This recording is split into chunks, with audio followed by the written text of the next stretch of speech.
Before we dive in, take a moment to like this video, subscribe to the channel, and comment below where you're listening from and what time it is right now. It really helps us grow and share these calming yet deep dives into history with more people. Now, settle in, get comfortable, and prepare to fall asleep to the incredible and often harsh reality of what it meant to be a pilot during the Second World War. In the years leading up to World War II, aviation was still a relatively new phenomenon. Airplanes had only become truly functional for military use during the First World War, and yet, in just 2 decades, they had evolved into high-speed, highly destructive machines of war. To be a pilot in 1939 was to be at the cutting edge of this transformation. It carried with it a mix of glory, pride, and perceived invincibility. Many young men across the globe dreamed of flying. The pilot's uniform was sharp, the role was heroic, and stories of flying aces filled magazines and movie screens. But behind the glamour, the reality was far grimmer. Being a pilot in World War II was one of the most dangerous roles one could take on. Let's begin by understanding the training process, which, although extensive in some air forces, was often rushed due to the demands of war.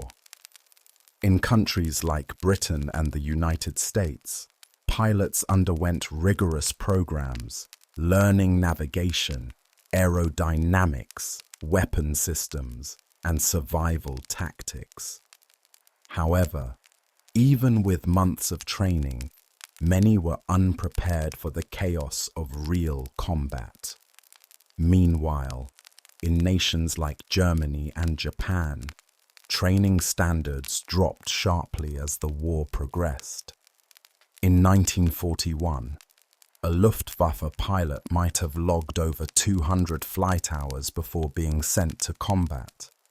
By 1945, that number could be as low as 20 hours, often in outdated planes, with limited understanding of survival tactics. But let's talk about the physical aspect of flying. Fighter pilots in particular faced intense G-forces during combat maneuvers. Pulling sharp turns to evade or attack could result in blackouts, temporary losses of consciousness due to blood draining from the brain. Pilots learned to clench their muscles and breathe in a certain way to avoid this. But even then, it wasn't always effective. Then there was the weather. Pilots had to fly in fog, storms, freezing temperatures, and through clouds they couldn't see past. Instruments failed. Icing could form on wings or propellers. Turbulence could throw a plane into a dive. Even the most experienced pilots were at the mercy of the elements. Visibility was another major issue. There were no radar-guided missiles or heads-up displays.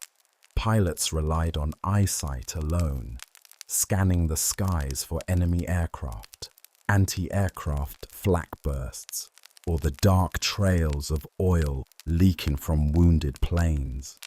Spotting the enemy even a second too late could mean death.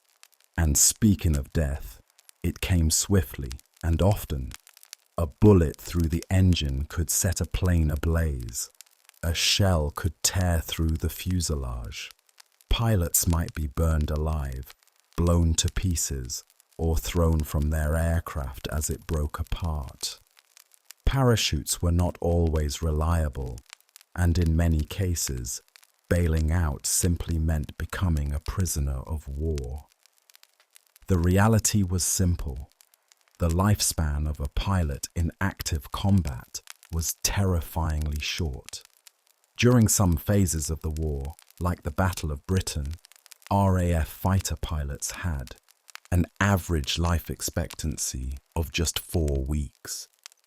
In the Pacific, US pilots launching bombing raids over Japan faced near constant anti-aircraft fire and kamikaze attacks. But it wasn't just death that made the experience so dreadful. It was the isolation. Pilots often flew hundreds of miles away from their bases. If their plane went down and they survived the crash, they might find themselves alone behind enemy lines, injured, starving, and constantly hiding.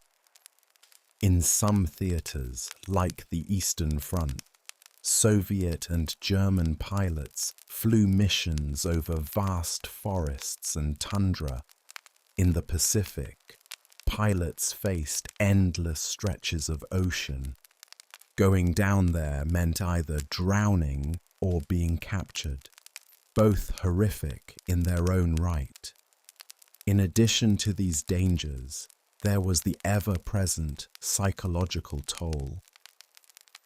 Imagine flying dozens of missions, seeing your friends killed one by one, and living with the knowledge that every time you took off, you might not return. Many pilots suffered from what we would now call PTSD, but at the time, it was referred to dismissively as combat fatigue or lack of morale. Treatment was minimal. You either got over it or were removed from duty, often with shame. In bomber crews, the stress was even higher. US bomber pilots over Europe, for example, had to complete 25 missions to return home. But during the height of the air campaign, their chances of surviving all 25 were slim. Bombing raids over Germany meant flying in tight formations through flak-filled skies, dodging enemy fighters, and praying your engines wouldn't fail. And if the pilot was shot or wounded during a mission, the rest of the crew depended on the co-pilot, or in some cases, less experienced crew members to take control. Crashes were frequent. Survival was rare. Still, they flew. Day after day, mission after mission. They flew for duty, for their country, for their friends, and sometimes simply because they had no other choice. And this was just the beginning. To understand just how difficult and dangerous it was to be a pilot in World War II, we must also take a closer look at the aircraft themselves. From nimble fighters to massive bombers, every plane came with its own set of hazards, limitations, and brutal challenges. Let's begin with fighter planes. The Supermarine Spitfire, the P-51 Mustang, the Messerschmitt Bf-109, and the Mitsubishi Zero were all iconic warbirds, but they were also rudimentary by modern standards. These were machines made of thin metal and wood, held together by rivets and designed primarily for speed and agility, not pilot safety. There were no ejection seats. If a plane was hit or caught fire, the pilot had to slide back the canopy, unbuckle the harness, and throw themselves out, often while their aircraft was spinning or diving uncontrollably. Even if they managed to get out, they had to hope their parachute opened properly and that they didn't land in a forest, ocean, or worse, enemy territory. Then there were the bombers. These were massive machines.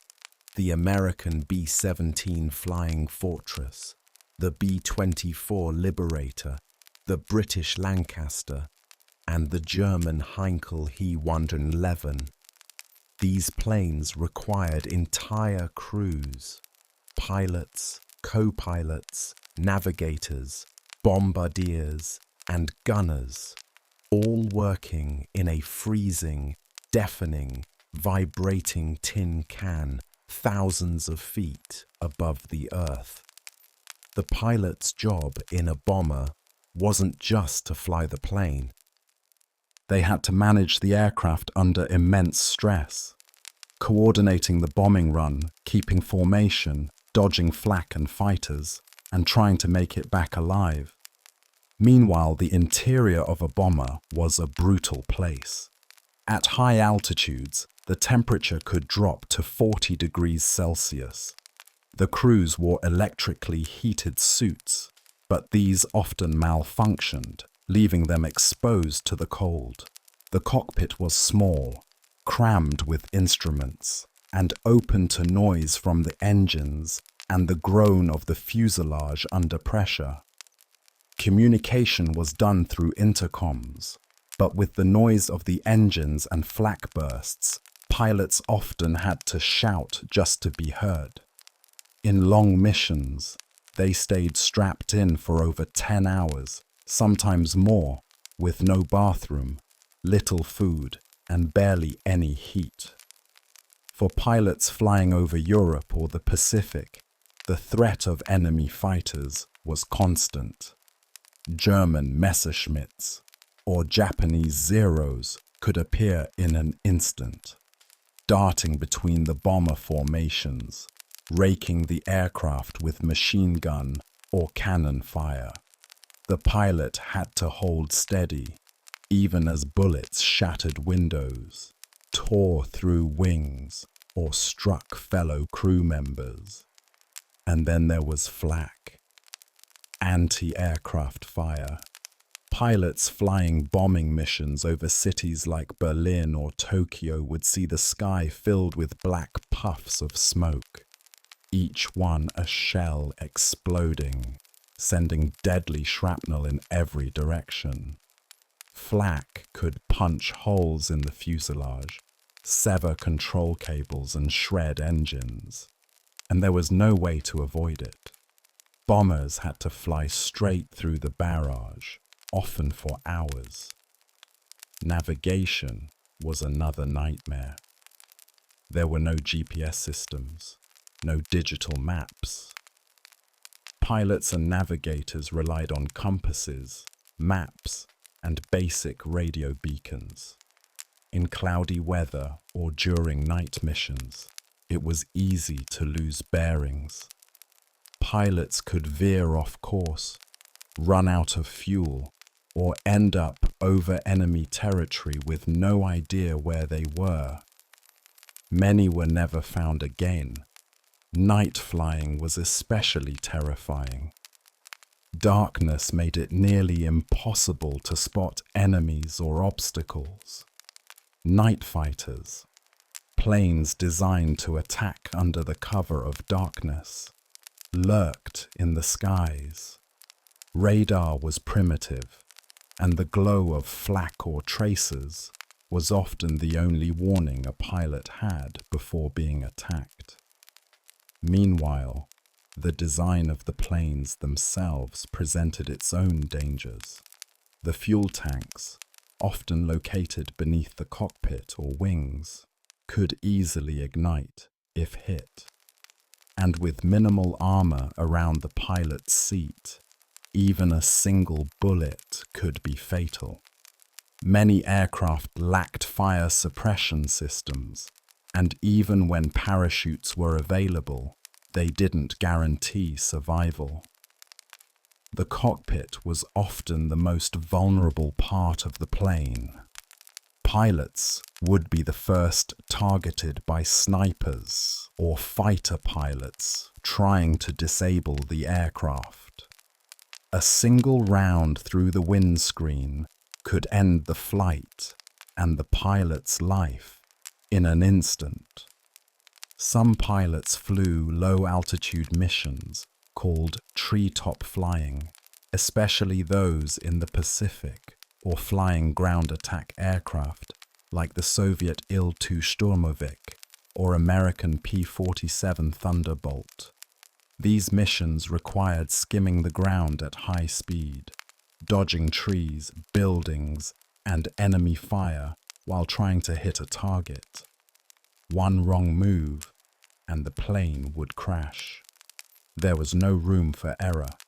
Helplessness was another key theme of the pilot's life. If a wingman was hit, or a friendly aircraft exploded nearby, there was nothing you could do but keep flying.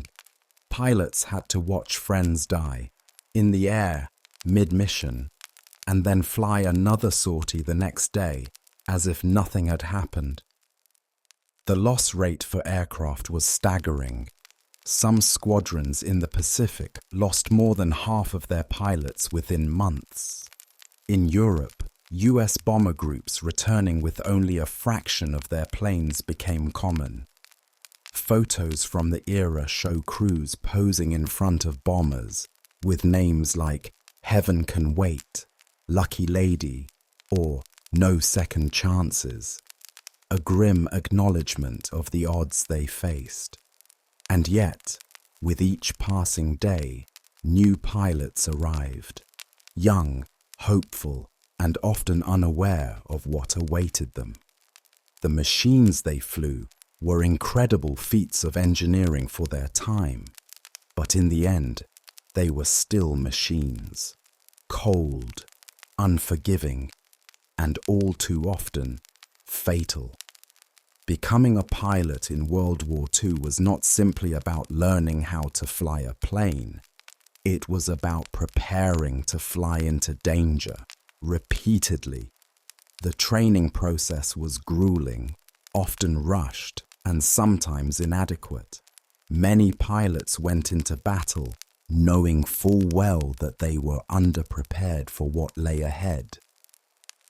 In the early years of the war, flight training was extensive in countries like the United States, Britain, and Germany. A trainee would spend weeks, even months, in ground school, learning everything from meteorology and aerodynamics to gunnery and aircraft mechanics. Classroom work was followed by time in simulators, crude wooden mock-ups that barely resembled the actual cockpits, and finally, supervised flying hours with instructors. But as the war intensified, training times shrank. In the US, a pilot in 1940 might have received 200 hours of flight training. By 1944, that number could drop to 100 or fewer. In Germany, the situation was even more dire. As the Luftwaffe hemorrhaged experienced pilots and aircraft, replacements were pushed through the system with as little as 20 to 30 hours of flight time. Many trainees crashed during flight school. Planes like the AT-6 Texan, the Fairchild PT-19, and the Tiger Moth were notoriously tricky to land. Some trainees died in training accidents before ever seeing combat, but those who made it through were often filled with a mix of pride and dread. For many, the training emphasized mechanical skills and flight control, but left out critical elements like evasive maneuvers, formation flying under fire, or navigating through flak and fighter attacks. They learned how to drop bombs, but not what to do when anti-aircraft shells started bursting around them. They learned to operate radios, but not how to communicate during total chaos. In Britain, the Royal Air Force established a global network of training facilities, especially in Canada and parts of Africa, far from enemy attacks. Known as the British Commonwealth Air Training Plan, it produced thousands of pilots from across the empire. But even there, the quality of instruction could vary wildly. In the Soviet Union, pilot training was harsh and accelerated. The Red Army needed airmen, and they needed them fast. Soviet pilots were often expected to learn by flying outdated biplanes before transitioning to frontline fighters with little time to adjust. Some were sent to combat with only a few dozen hours of flight time and barely any experience handling the powerful engines and fragile airframes of wartime aircraft. Japan's training was initially rigorous, especially for its elite Navy pilots. The Zero pilots who attacked Pearl Harbor were some of the most skilled aviators in the world. But as the war wore on and casualties mounted, Japan struggled to replace them. The training pipeline collapsed under the strain.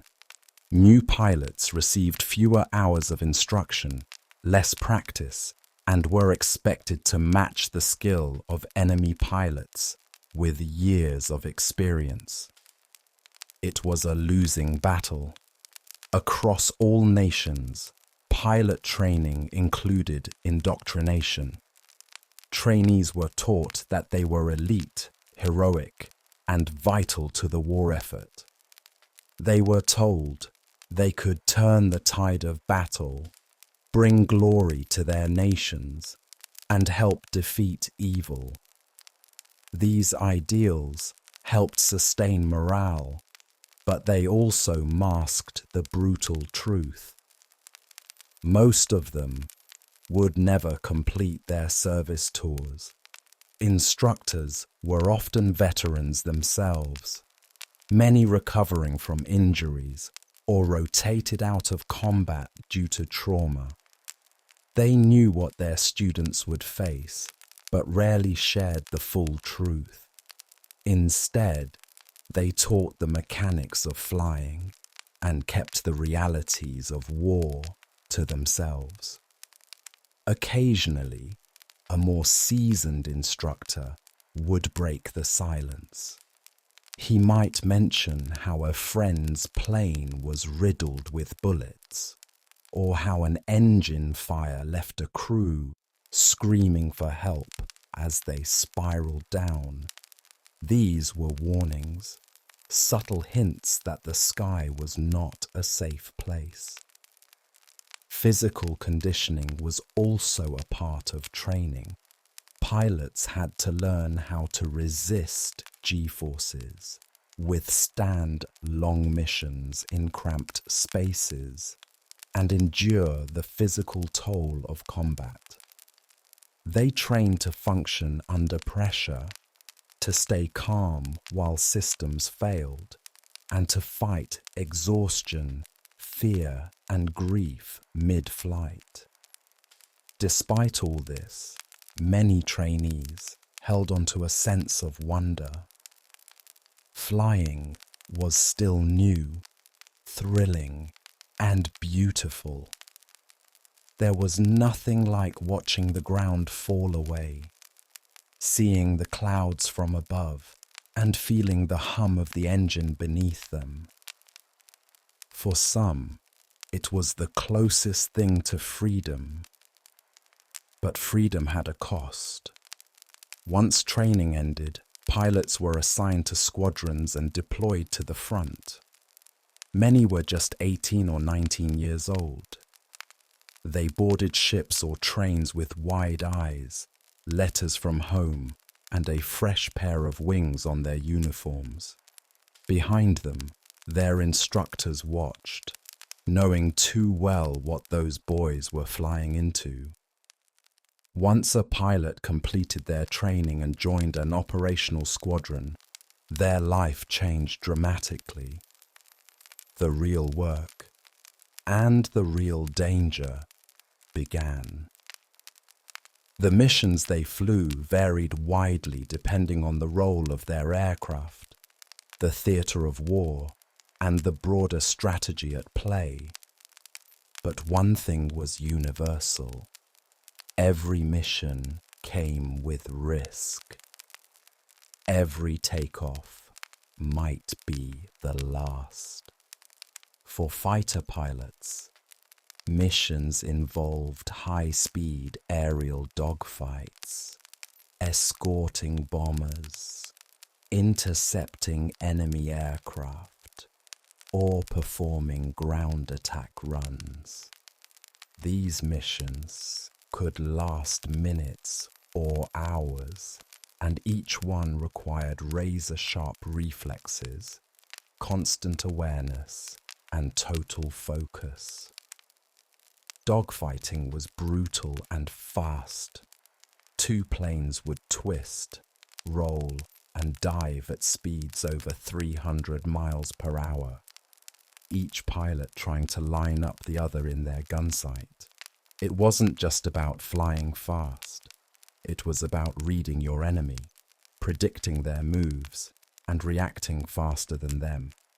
Pilots needed to monitor speed, altitude, orientation, engine, temperature, fuel levels, and the sky around them, all at once. A single lapse in concentration could result in death. The stress was enormous. During a dogfight, the human body was pushed to its limits. G-forces pressed the blood out of the brain and into the legs, causing tunnel vision or full blackouts. Pilots learned to strain their muscles and use breathing techniques to stay conscious during tight turns. Even with these techniques, many lost consciousness mid-fight, only to wake up plummeting toward the ground. Fighter missions often meant flying alone or in small groups, which made it even more dangerous. If something went wrong, a hit to the engine, a fuel leak, a mechanical failure, a pilot could find themselves alone, miles from home, with no one to help. Then there were the bomber missions, especially over Europe. These were vast, complex operations involving dozens or even hundreds of aircraft. Bomber pilots had to fly in precise formations for hours at a time, maintaining altitude, heading, and spacing while under constant threat. The B-17 Flying Fortress, for example, was called that because of its multiple defensive gun positions. But it was still highly vulnerable.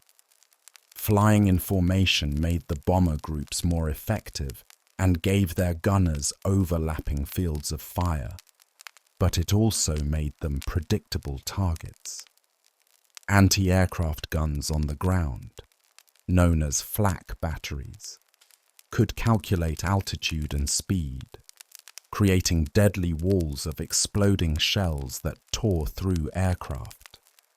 A direct hit could shred a wing, set a fuel tank ablaze, or detonate bombs in the bay. Bombing runs required strict timing. Pilots had to hold the plane steady on the final approach while bombardiers aimed. During this phase, the aircraft could not maneuver to evade flak or fighters. Pilots had to sit still and trust their crew, knowing that they were flying straight into concentrated enemy fire. Once the bombs were dropped, the pilots had to guide their damaged planes back home, sometimes hundreds of miles, over hostile territory, with engines sputtering, fuel leaking, and wounded crew members bleeding behind them. Some limped home on one engine, others didn't make it at all. Ground attack missions, often flown by aircraft like the British Typhoon or Soviet Il-2, were another nightmare. These involved flying low over enemy positions, sometimes just a few hundred feet above the ground, to strafe infantry, tanks, and supply lines. The danger was immense. At such low altitudes, pilots were exposed to small arms fire, machine guns, and light anti-aircraft guns. One hit could take out a wing or kill the pilot instantly. In the Pacific, missions had their own unique horrors.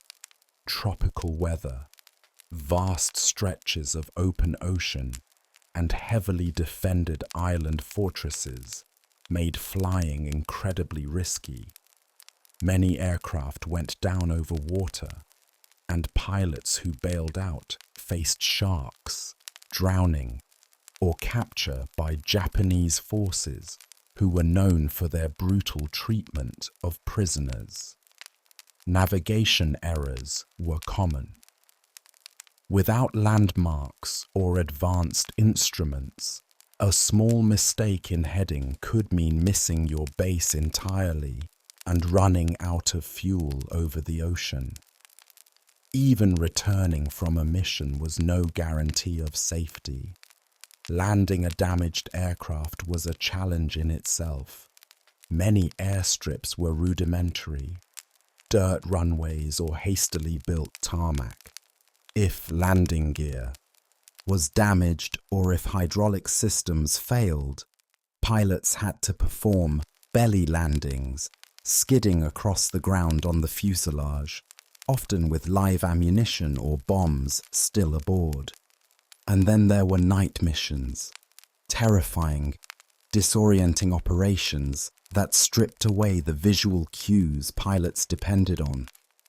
Without radar, pilots relied on star navigation or instruments, and even the slightest equipment failure could lead to disaster. Enemy night fighters hunted bombers using primitive radar and infrared scopes. The sky was a deadly place, cloaked in darkness and filled with unseen threats. One often overlooked type of mission was reconnaissance. These were flown by specially modified planes equipped with cameras instead of weapons. Pilots flew alone, deep into enemy territory, at high altitudes or just above the treetops, snapping photos of troop movements, factories or airfields.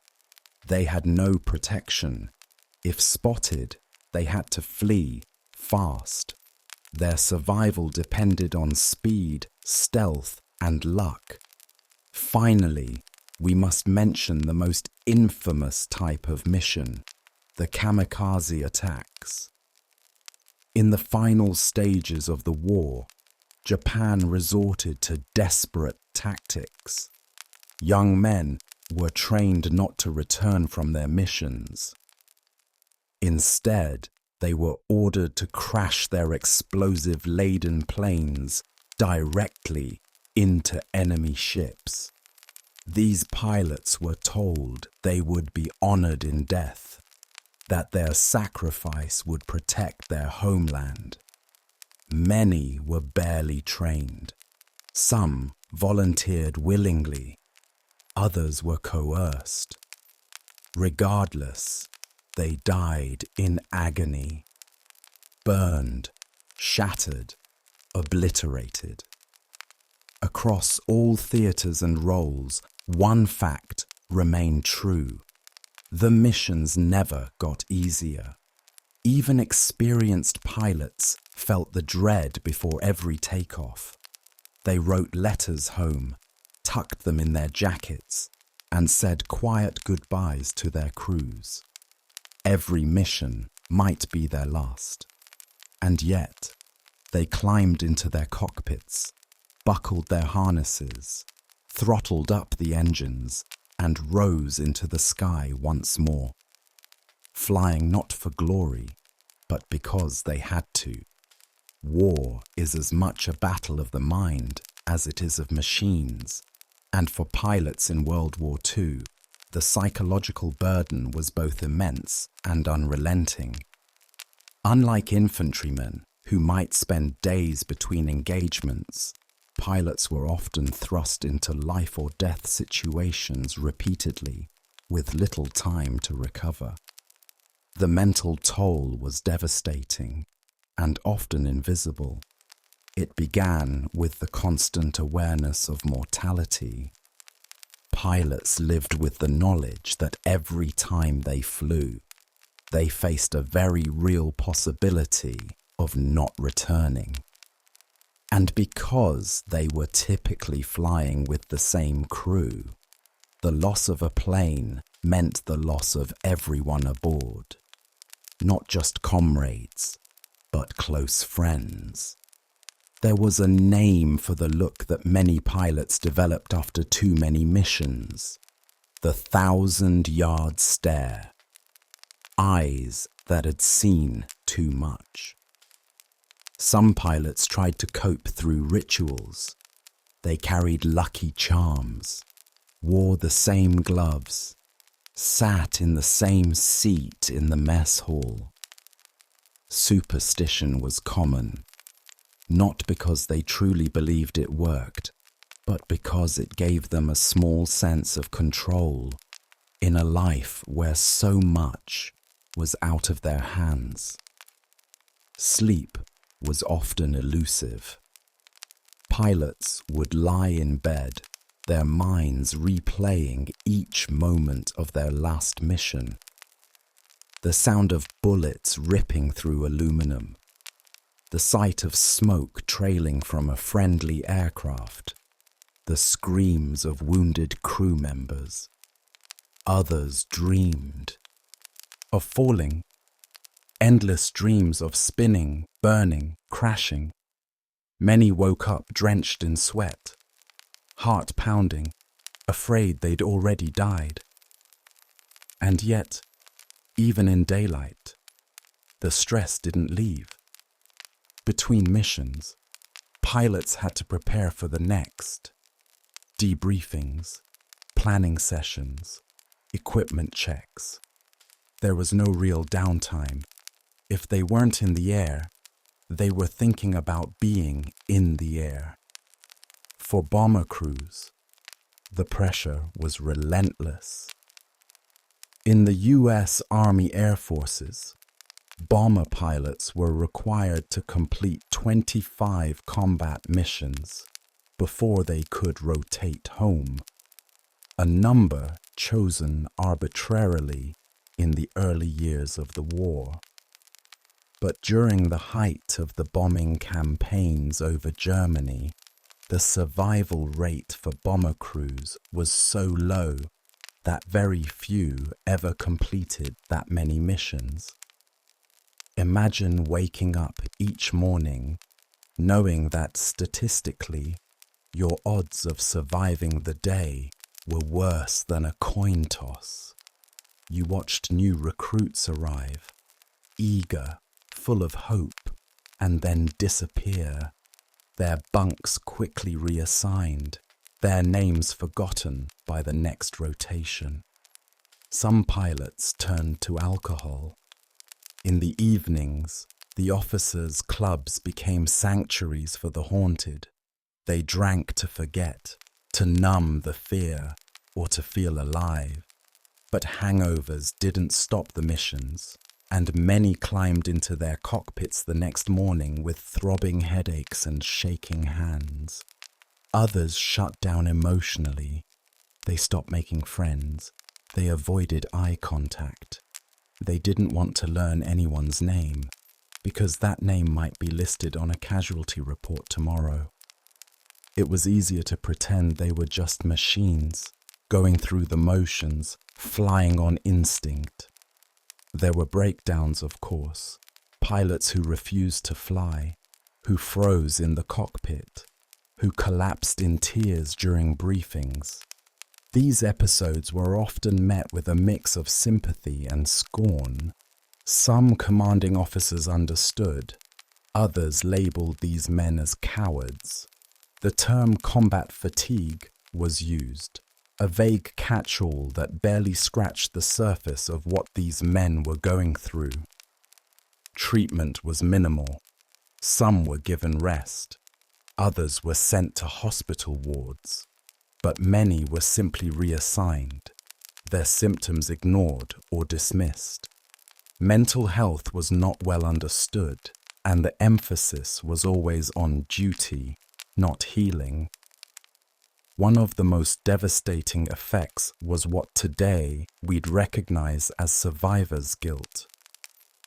Pilots who survived crashes or who missed a mission due to illness or mechanical problems often returned to find that their comrades hadn't come back.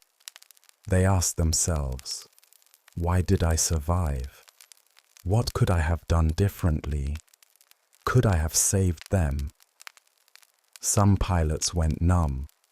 They stopped feeling joy, fear, or sadness. They flew their missions with a blank stare, followed orders, and waited for their luck to run out.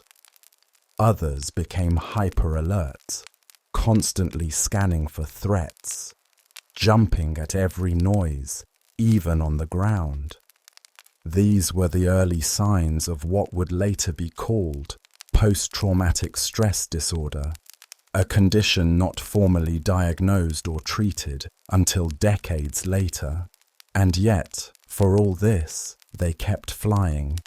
They flew because they had no choice, because they believed in the mission, because they didn't want to let their crews down, because they couldn't imagine abandoning their post while others continued to risk their lives.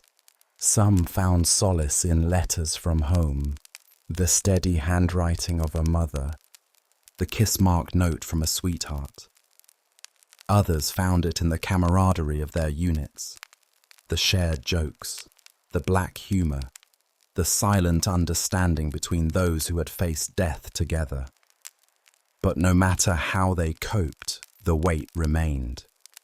And for many, it would never fully lift. Beyond the immediate stress of combat and survival, there was another layer of psychological weight that pilots carried: responsibility. Unlike a soldier in a platoon who could share blame across a group, pilots, especially those commanding multi-crew aircraft, bore the burden of every decision made in the air. A pilot's mistake could kill not only themselves, but everyone on board.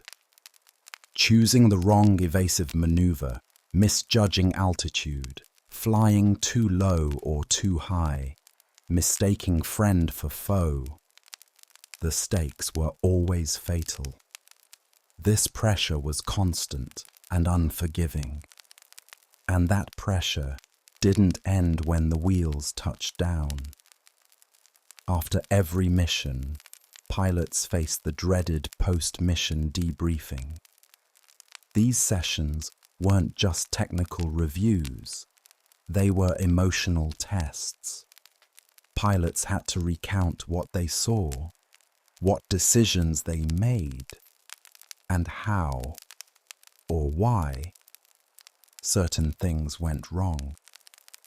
Debriefings often included reviewing gun camera footage or flight logs, and sometimes even hearing from survivors of planes that didn't make it. It was not uncommon for a pilot to learn during a debrief that their wingman had been shot down, or that the replacement pilot who had flown in his place that day hadn't come back. Guilt festered. Did I fly too far ahead? Could I have warned him earlier? Why wasn't it me? In squadron tents or barracks, Conversations often turned quiet after these sessions. There was no real way to process it. No therapy, no counseling, only silence, or the clinking of tin cups, or the sound of someone crying softly a bunk over. And then came the letters. One of the cruelest tasks pilots had to face was writing to the families of fallen crewmates. Dear Mrs. Thompson, I regret to inform you. It didn't matter how many times they wrote it. The words never got easier. These weren't just formalities. They were attempts to explain the unexplainable, to comfort mothers and wives and siblings in the face of irreparable loss. Some pilots wrote those letters on their knees, weeping. Others scribbled them with numb fingers, hoping to forget what they were doing.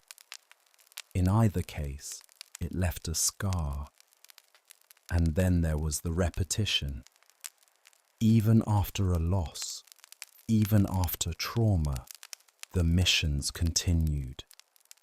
A crew could lose a tail gunner on Monday, attend his funeral on Tuesday, and fly with a replacement on Wednesday. There was no time to mourn. There was only duty, flight schedules, and survival. It was a mental war of attrition. In some cases, the burden broke pilots completely. They became erratic, volatile, or emotionally flat. Some lost all fear, a condition called death wish flying, where the pilot no longer cared if they lived or died. These pilots were both revered and feared. They took risks, dove into danger, and often pulled off miraculous feats. But their luck never lasted. And yet, despite the suffering, despite the scars, pilots found ways to endure.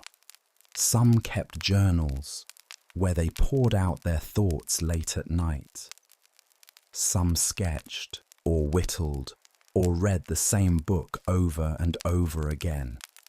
Others made dark jokes, gallows humor that only fellow pilots could understand. They created rituals, naming their aircraft, painting symbols after each completed mission, playing the same songs before takeoff. These small routines gave shape to the chaos, a thin thread of control in a world gone mad. Some found brief joy in the beauty of flight itself, the way the clouds shimmered at dawn, the peaceful moments between flak barrages, the sunrise over the ocean, the sound of the engine humming just right. These moments didn't erase the fear, but they offered something to hold on to. Still, for many, the war never ended. Long after the fighting stopped, the nightmares remained. Pilots returned home to families who didn't understand. They tried to resume normal lives, but found that the sky had changed them. Some thrived, others struggled. Some talked, others never said a word.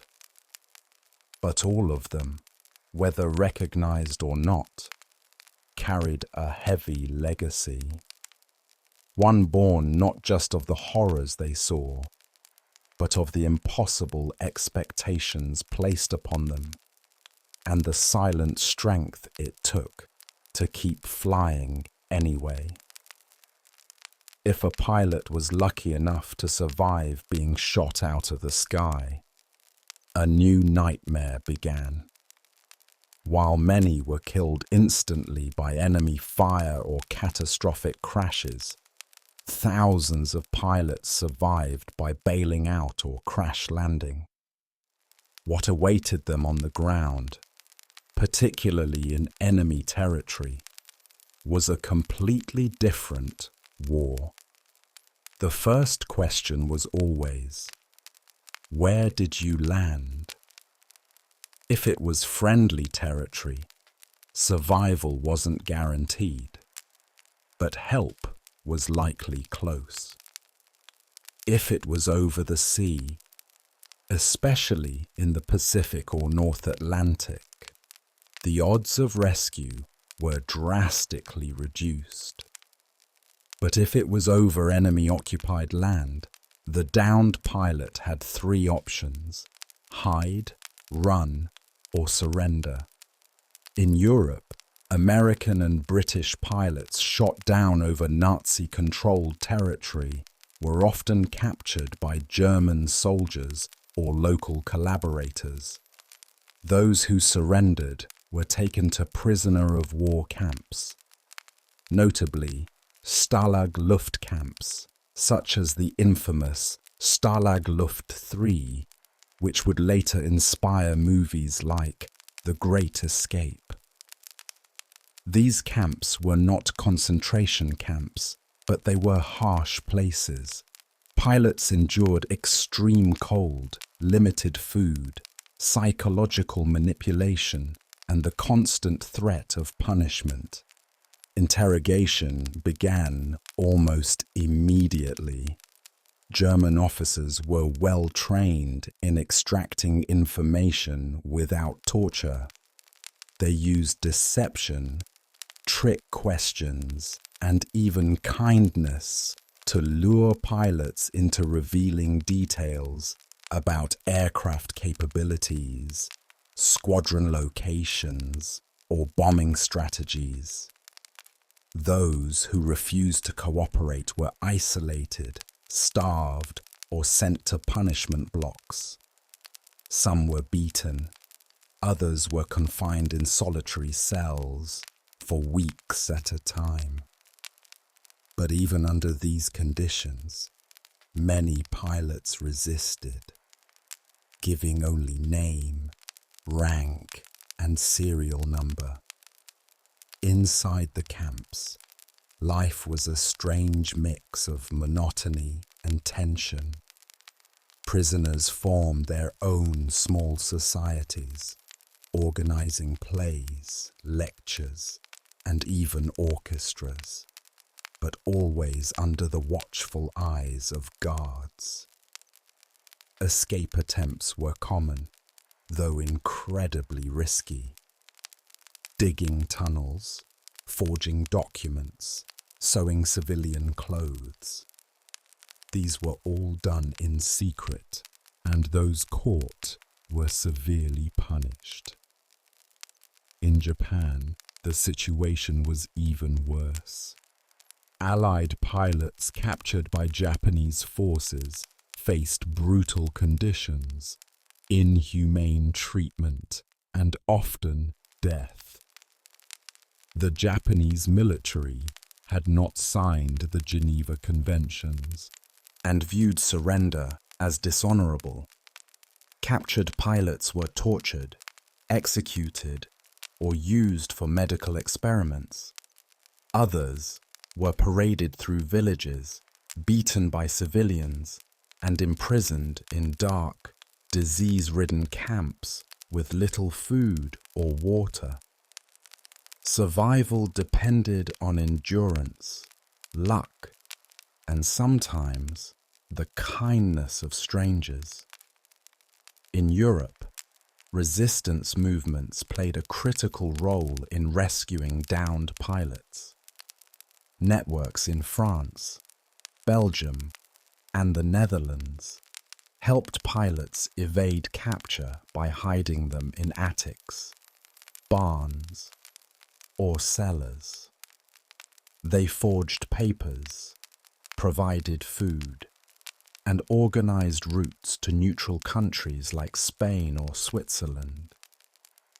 These escape lines, like the Comet Line or the Pat O'Leary Line, were made up of ordinary civilians risking everything to help foreign pilots. Many were caught and executed by the Gestapo. Some pilots, unable to escape, remained hidden for months, even years, changing locations constantly, living under false identities, and unable to contact home. In the Soviet Union, downed German pilots faced merciless reprisals. Locals often lynched captured Luftwaffe crewmen, blaming them for the destruction of their villages and the deaths of their families. If they made it into Soviet custody, they were usually sent to gulags, where they endured hard labor, starvation, and freezing conditions. Back in the West, pilots who made it back from being prisoners were rarely the same. They returned gaunt, traumatized, and emotionally distant. Some had formed unbreakable bonds with their fellow captives. Others had been isolated for so long that reintegration was painful and slow. And yet, some of the most remarkable stories of the war came from these escapes and rescues. Pilots who walked hundreds of miles across enemy territory, crews that built radios from scrap to contact Allied forces, groups who spent over a year tunneling to freedom only to be recaptured days later. Being shot down didn't mean the end, but it often marked the start of a new and equally harrowing ordeal. And for those who never made it home, their fate often remained unknown. Families received letters that said simply, "Missing in action." For months or years, they waited for news, clinging to hope, scouring newspapers, sending letters to military offices.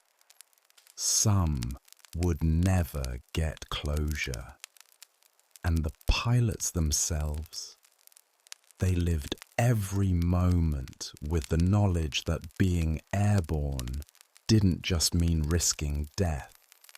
It also meant risking capture, isolation, humiliation, or worse. To be a pilot in World War II was to live a life suspended between sky and earth, freedom and captivity, silence and screams. Many pilots fought and suffered in overlooked theatres of war. These so-called forgotten fronts were no less brutal, and the experiences of the airmen there were equally, if not more, harrowing. Let's begin in North Africa. The Desert War was a trial by dust and heat.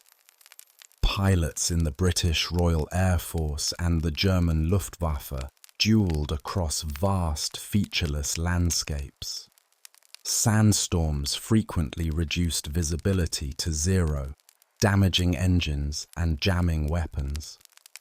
Aircraft engines, already overworked, struggled in the intense heat, often breaking down mid-mission. Landing strips were crude, often just stretches of flattened sand, and maintenance was a nightmare.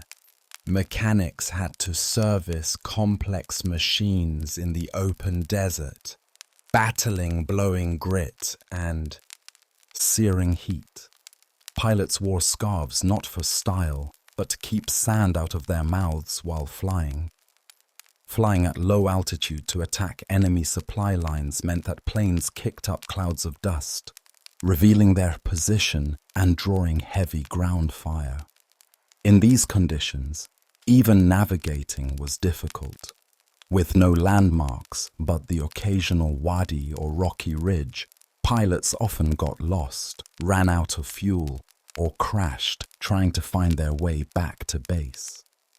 In Burma and the China-Burma-India theater, Allied pilots, mostly British, American, and Indian, faced a different kind of horror.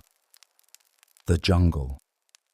Flying over thick green canopies, they were miles from help if they went down. Rescue missions were nearly impossible. Dense forests swallowed wreckage whole. A pilot who crashed in the jungle often died from infection, snakebite, or starvation. Some were captured by Japanese patrols and tortured for information. Others were simply never seen again.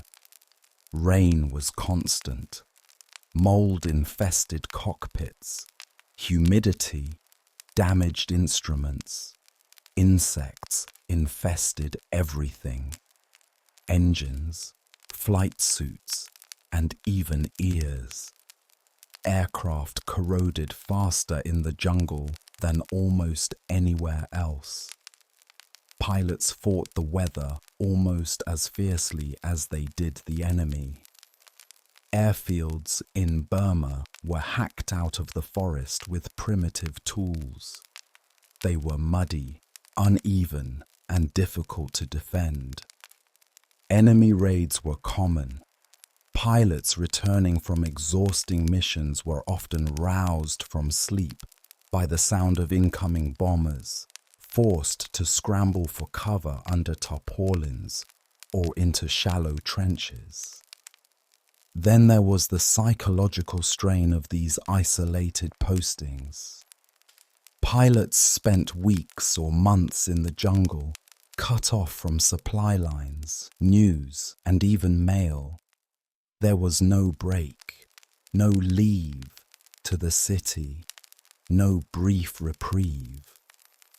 The enemy was the jungle itself. Pilots began to crack. Some refused to fly. Others developed what was then called tropical neurosis, a catch-all for anxiety, depression, and mental breakdowns induced by unrelenting stress in unforgiving environments. In the Arctic Circle, pilots from the Soviet Union, the UK, and later the US flew escort missions for convoys carrying vital supplies to the Soviet front. These convoys passed through frigid seas patrolled by German U-boats and aircraft. Pilots flew in extreme cold, often below 40 degrees, in open cockpits or poorly heated bombers. Frostbite was constant. Even breathing could be painful, as the freezing air stabbed at the lungs. Planes iced over within minutes of takeoff. Engines froze mid-flight. Oil thickened, fuel lines cracked, and altimeters became unreliable. Pilots had to wear layers of bulky clothing, which made movement in the cockpit difficult and slow. Visibility was often non-existent due to snowstorms or the blinding glare of the sun reflecting off the ice. Polar night meant months of flying in darkness, while polar day meant months of glare and sleeplessness. Crashing into the Arctic Ocean was a death sentence. The cold killed within minutes. No one was coming to rescue you. Then there were the pilots of transport and supply missions, a crucial but often overlooked role. These men didn't drop bombs or shoot down enemies, but they faced equally horrifying odds. Flying the Hump, the nickname for the air route over the Himalayas from India into China, was one of the most dangerous assignments of the war. Pilots had to fly heavy cargo planes over 15,000-foot mountain peaks, through turbulent weather, with almost no navigational aids. The aircraft were slow and underpowered, and any mechanical failure meant crashing into remote mountains where rescue was virtually impossible. The air was thin, and engines struggled to produce power. Icing was a constant threat. Storms came without warning. Many aircraft simply vanished, swallowed by the Himalayas, never to be found. Some pilots developed hypoxia mid-flight and passed out. Others became disoriented in the clouds and flew straight into cliff sides. Yet these missions were vital, delivering fuel, food, ammunition, and medical supplies to Chinese forces and Allied units fighting in the region. Despite the enormous risk, thousands of missions were flown, and many never came back. Pilots in these forgotten theatres didn't receive the fame of their counterparts over London or Berlin. Their stories were rarely told, but they faced the same fear, the same loss, and the same odds, sometimes under even harsher conditions. They flew with failing equipment, in hellish environments, against determined enemies. They lived in isolation, faced injury and death daily, and often returned to find their suffering forgotten in the headlines. Yet their courage was no less real, their sacrifice no less meaningful. To be a pilot in World War II was to face the elements, the enemy, and your own mind. And nowhere was that more evident than on these overlooked but vital fronts. For all the courage pilots displayed in combat, some of the greatest threats they faced came not from enemy fire, but from the very machines they flew. The aircraft of World War II were remarkable feats of engineering, fast, agile, powerful, but they were also crude, fragile, and often dangerously unreliable. Most combat aircraft were built with one thing in mind: function over safety. Comfort was an afterthought. Survival was not guaranteed. From the moment a pilot climbed into the cockpit, they were at the mercy of systems that could fail at any moment. Engines caught fire mid-flight, fuel tanks leaked, hydraulic systems burst, control cables snapped.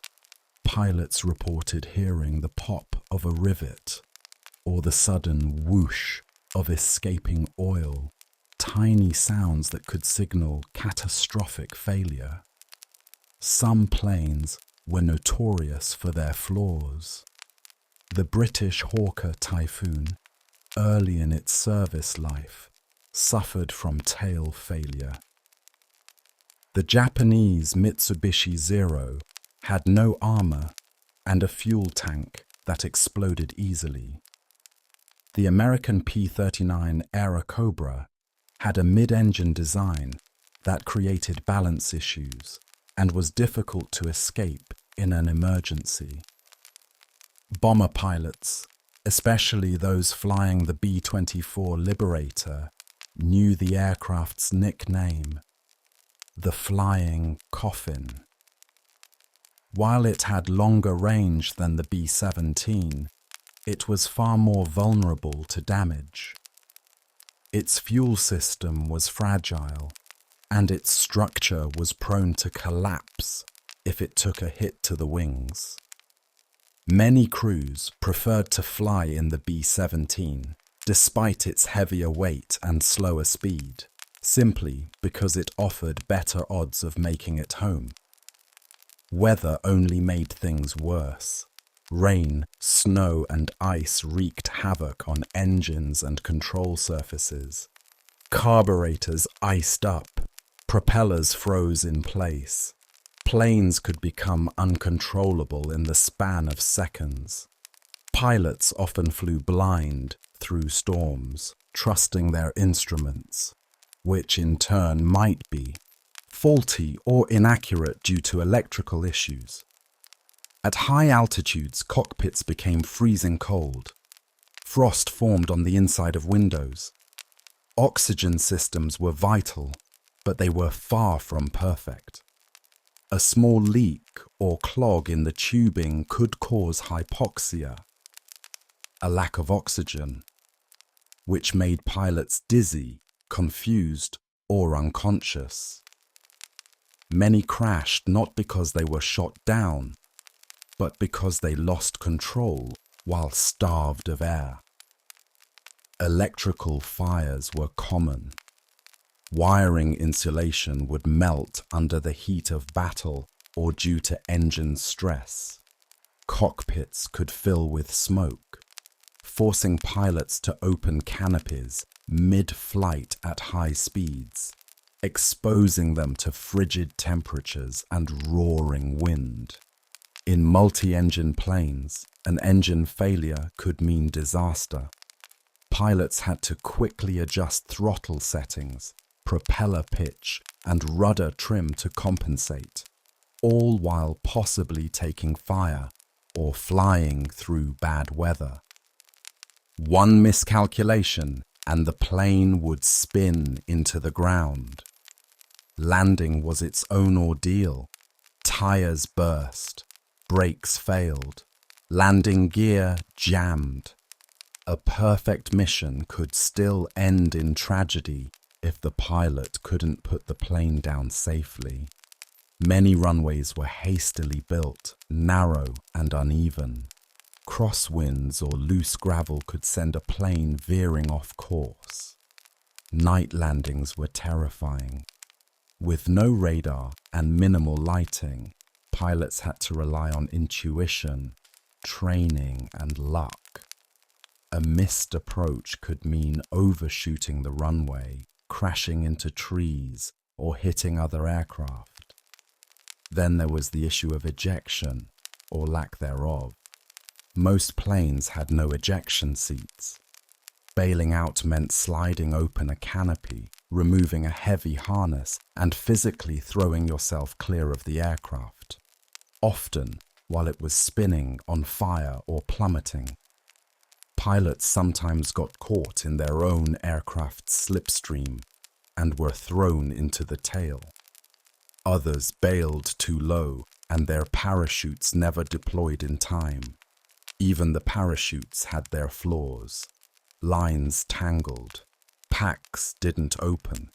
Pilots were trained to fall with their knees bent and hands covering their faces. But nothing truly prepared them for jumping from a flaming aircraft at 10,000 feet. There were also moments of tragic irony. Pilots who survived mission after mission were sometimes killed by mechanical failures during training flights or supply runs. One loosened bolt, one missed inspection, one faulty gauge. That's all it took. The fear of mechanical failure haunted every flight. Pilots learned to listen for subtle changes in engine pitch, to smell burning oil, to feel for vibrations in the stick. They knew their machines intimately. and they knew that even a familiar plane could become a death trap in an instant. They trusted their mechanics, who worked tirelessly in brutal conditions. Ground crews were unsung heroes, patching up bullet holes, replacing engines, and rearming planes around the clock. But even they couldn't predict everything. For pilots, survival depended not just on skill, courage, or luck, but on a temperamental machine, roaring and rattling beneath them, built in a factory thousands of miles away. And yet, despite the risks, they climbed in anyway. Every day, because there was a mission, because their comrades were counting on them, because it was their duty. By the time World War II was nearing its end, those pilots who had survived bore the invisible wounds of war. They had lost friends, witnessed horrors few could comprehend, and carried the weight of those memories like cargo that could never be jettisoned. Returning home was not the relief many expected it to be. For many, it was the beginning of a new and quieter battle. The process of returning began with a final mission, often flown with more anxiety than pride.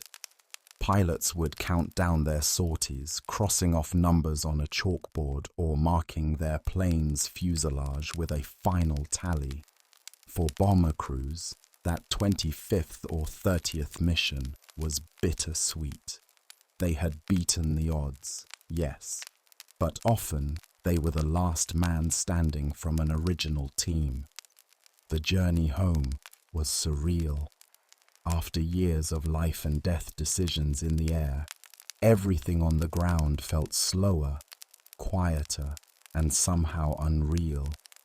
The cities were still standing, people were laughing, and children were playing, all while the sounds of flak bursts and screaming engines still echoed in their minds. Reintegration into civilian life was difficult.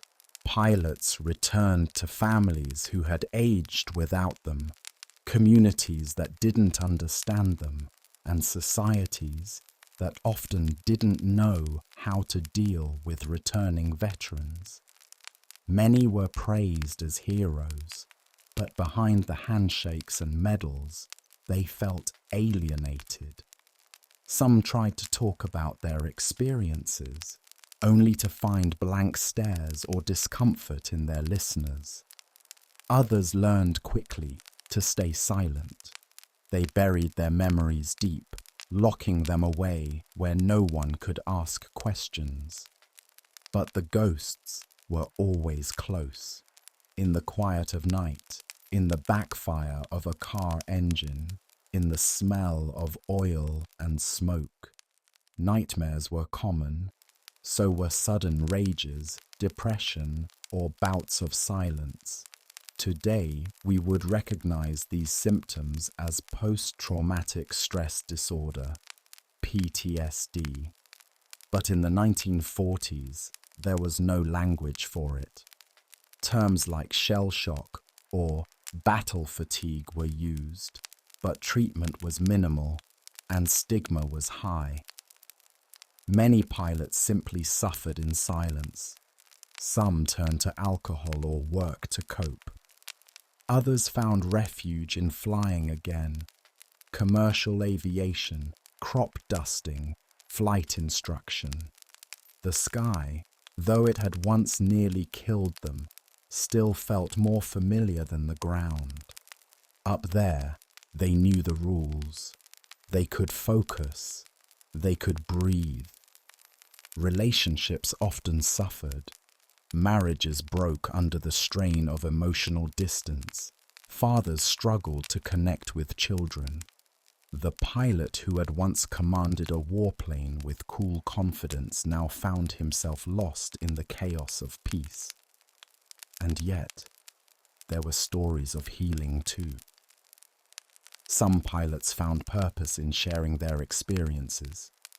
They wrote books, gave talks, or mentored new generations of aviators.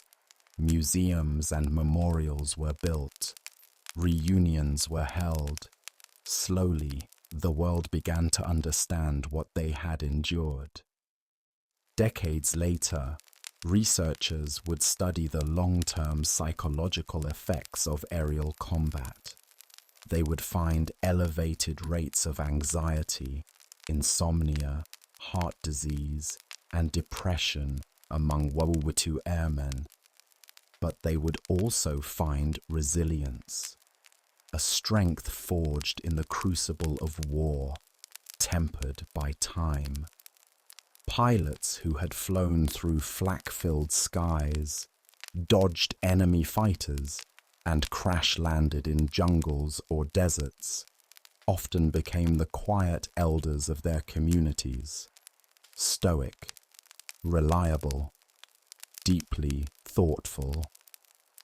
They rarely spoke of what they had done, but when they did, people listened.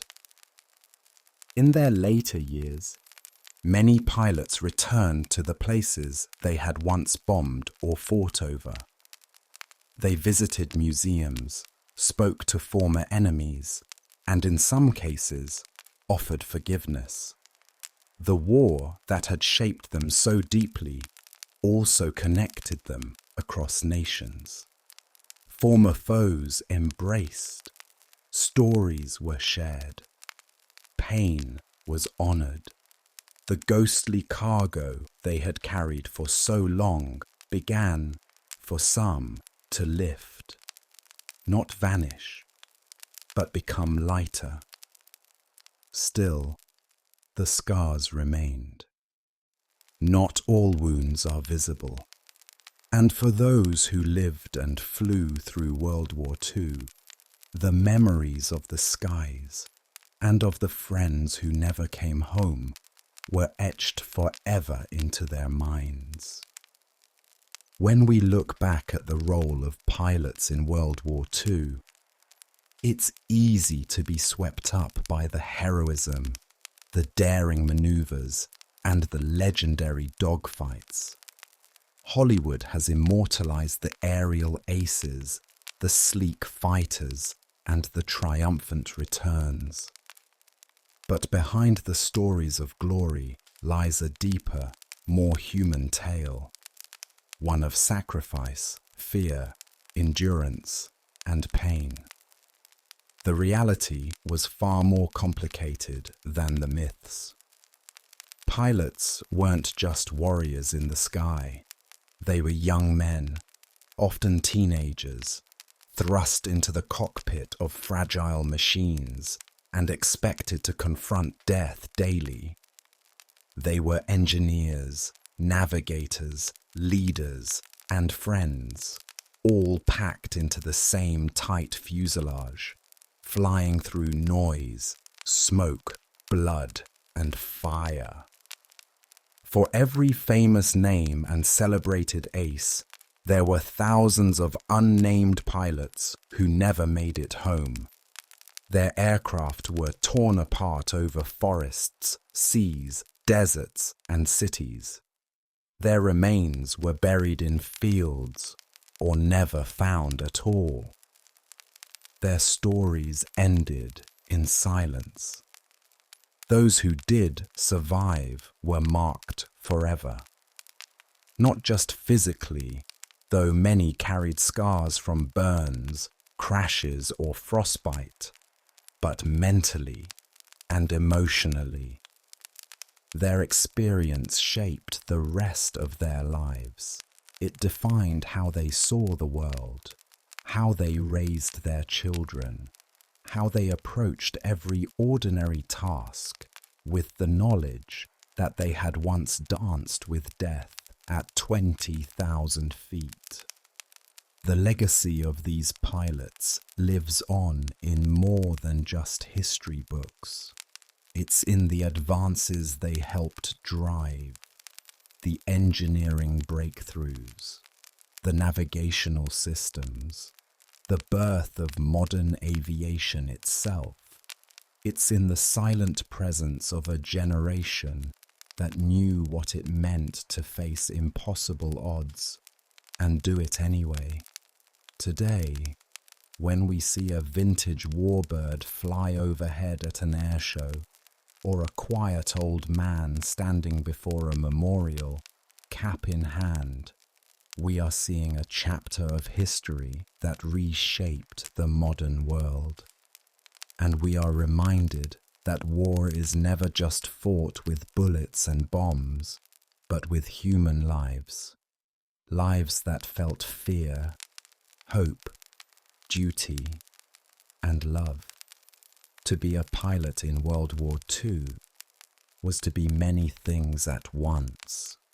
Brave, terrified, skilled, traumatized, young, and old, all at the same time. They soared above the world and saw it burning beneath them. They felt the freedom of flight and the crushing weight of responsibility. They made history and paid dearly for it. So as we close our eyes tonight, perhaps we can remember not just the planes and the battles, but the people inside them, the hands on the controls, the eyes scanning the horizon, the hearts beating inside flak jackets, the voices whispering final thoughts into the cold, open sky. And if any lesson remains from their stories, it is this: that courage is not the absence of fear, but the willingness to climb into the cockpit anyway,